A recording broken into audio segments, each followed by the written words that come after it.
खोई हुई भेड़ का दृष्टांत हमें परमेश्वर के प्रेम की गहराई दिखाता है। एक चरवाहा 99 भेड़ों को छोड़कर एक खोई हुई भेड़ को ढूंढने जाता है और मिलने पर खुशी से उसे कंधे पर उठाकर घर लाता है। यह कहानी हमें सिखाती है कि परमेश्वर हर एक खोए हुए व्यक्ति को खोजता है। उद्धार की पहल हमारी नहीं बल्कि परमेश्वर की है। यह दृष्टांत हमें दिखाता है कि परमेश्वर की नजर में हर एक व्यक्ति कीमती है और वह किसी को भी खोना नहीं चाहता। हम सीखेंगे कि कैसे परमेश्वर का अनुग्रह हमें खोजता है और हमें वापस लाता है। यीशु ने यह दृष्टांत फरीसियों और शास्त्रियों को सुनाया जो उनकी आलोचना कर रहे थे। वह पापियों के संग खाता पीता है। लूका 15 में 3 दृष्टांत है, खोई हुई भेड़ का, खोया हुआ सिक्का और खोया हुआ पुत्र, जो सब परमेश्वर के खोजने वाले प्रेम को दिखाते हैं। यह दृष्टांत यीशु की सेवकाई के मुख्य उद्देश्य को प्रकट करता है। हालेलुया। यीशु इस दृष्टांत में एक चरवाहे की तस्वीर पेश करते हैं जिसके पास 100 भेड़ें हैं लेकिन एक खो जाती है। यह चरवाहा 99 भेड़ों को सुरक्षित जगह पर छोड़कर उस एक खोई हुई भेड़ को ढूंढने निकल पड़ता है। यह बात हमें चौंका सकती है। क्या 99 भेड़ें ज्यादा महत्वपूर्ण नहीं है? लेकिन यहाँ यीशु परमेश्वर के दिल को दिखा रहे हैं।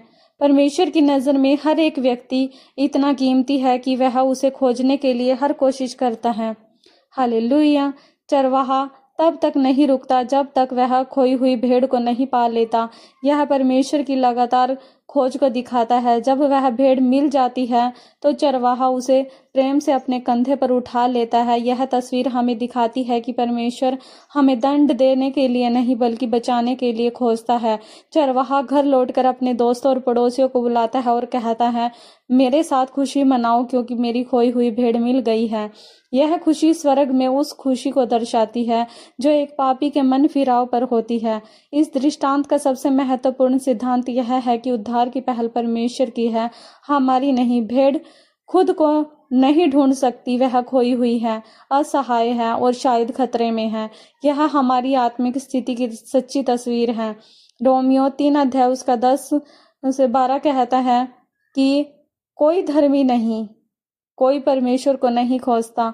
हम अपने पाप में इतने खोए हुए हैं कि हम खुद को बचा नहीं सकते, लेकिन परमेश्वर का अनुग्रह यह है कि वह हमें खोजने आता है। यीशु ने कहा, मनुष्य का पुत्र खोए हुओं को ढूंढने और बचाने आया है।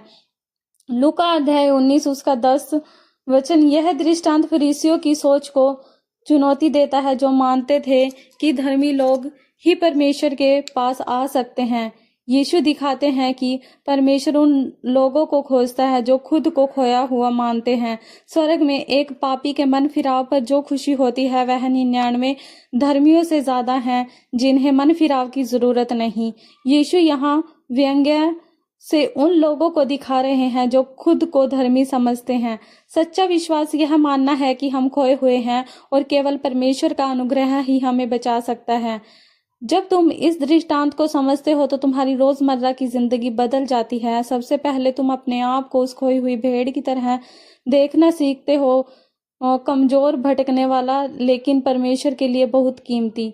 यह सोच तुम्हारे दिल में नम्रता लाती है। जब तुम गलती करते हो तो तुम डर से नहीं बल्कि भरोसे से परमेश्वर के पास आ सकते हो। तुम जानते हो कि वह तुम्हें ढूंढने के लिए तैयार है, तुम्हें दंड देने के लिए नहीं।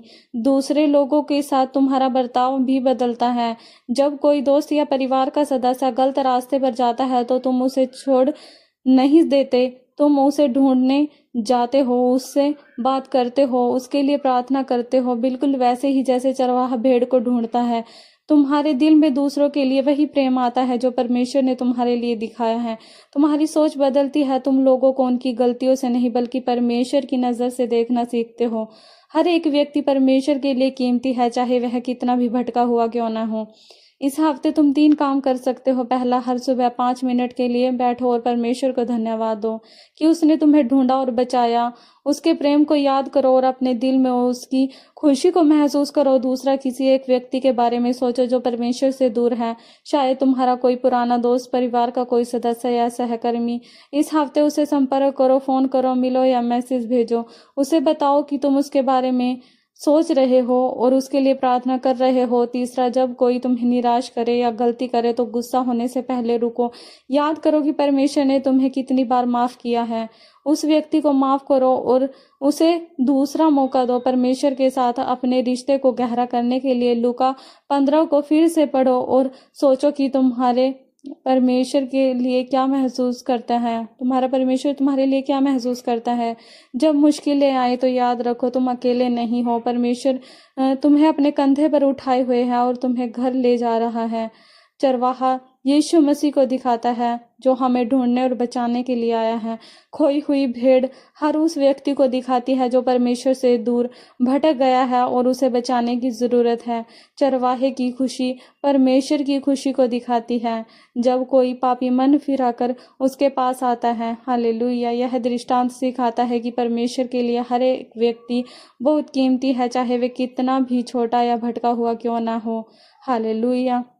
तो हे मेरे प्रियो, हमें यह जानने की ज़रूरत है, क्या तुमने कभी महसूस किया है कि तुम परमेश्वर से दूर भटक गए हो? उस समय परमेश्वर ने तुम्हें कैसे वापस लाया?